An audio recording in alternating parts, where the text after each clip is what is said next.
Добър ден на всички. Казвам се Велизар Петков, представител на политическа партия Лидер. Освен това съм и член на управителния съвет на Съюза на преработвателите на плодове и зеленчуци в България. Истината е, че в последните 24 години преход, така наречен преход, българската държава е мащиха за нашето селско стопанство. Значи българският земеделски производител е поставен в едно неравностойно положение в сравнение с всеки един от Европа. Българската държава абдикира, всеки един от вас знае какво се дължи това нещо. Значи българският производител не може да е конкурентно способен на всичките тези големи европейски фирми, които заливат със своите стоки българската продукция. Затова ние като политическа партия в нашата предизборна програма сме заложили няколко основни аспекта. Ние сме хора на реалния бизнес. Ние сме хора, които сме утвърдени и знаем какви са проблемите и ние искаме тези проблеми да се решават чрез конкретни действия, а не чрез послания. Истината е, че българското селско стопанство в последните години изостава много. Изостава първо от гледна точка на образователна система.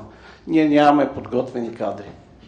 Каквото и да си кажем, ние виждаме какво се случва. Язовирите преливат, след 2 месеца картофопроизводителите, зеленчукопроизводителите няма откъде да вземат вода да поливат. Това е ясен и точен факт. Не може една водно-електрическа централа да произвежда електроенергия с вода, която е 2 или 3 пъти по-евтина, отколкото всеки един зеленчукопроизводител плаща. Не може българския земеделски производител да не усвоява акциза върху горивата. Няма европейска държава, в която това нещо да не се случва. И от тези няколко и други послания, които сме ги написали в нашата предизборна програма, българският производител селскостопански произвежда стока, чрез която той не е конкурентно способен. Аз говоря от опит. Значи фирмите, които преработват голяма част от българската селскостопанска продукция, внасяме на много по-ниски цени от Турция, от Македония, от Сърбия, а в същото време българската държава не реагира за това нещо. Чух от колегите от Коалиция за България, че искат да правят нова агенция. Хубаво, но ние си имаме една българска агенция по безопасност на храните. Не случайно казах и че ни липсва образователната система. Ние нямаме подготвени кадри, които да знаят и как да реагират в конкретните ситуации. В момента България трябва да е европейска граница, но в същото време българският производител постоянно се залива с стока много по-евтина и на много по-ниски цени. Да не говорим тук за последните скандали с пилешкото, да не говорим преди това за скандалите с Стара планина и така нататък.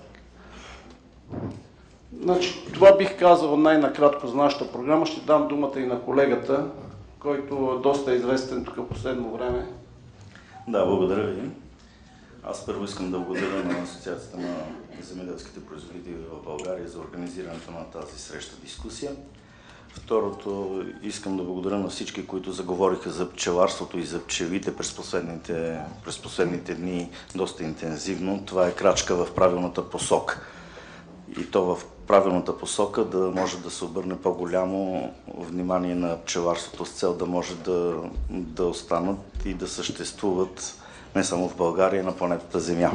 Искам да кажа, че без национална аграрна стратегия, без национална пчеларска такава програма да има, по която да знаем какво се случва тази година, след 1 година, след 3, след 5 години. Много е трудно без такова национално отношение към пчеларството да се постигне каквото и да е било за по-дълъг период от време. Искам да кажа, че не само това е записано в политическата програма на партия Видер, но ясно е подчертано пчеларството да може да бъде изведено като приоритетен отрасъл.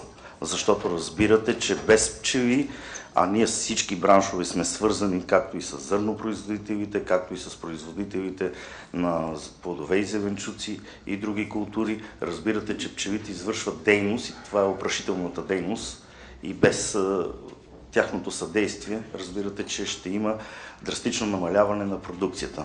Благодаря ви.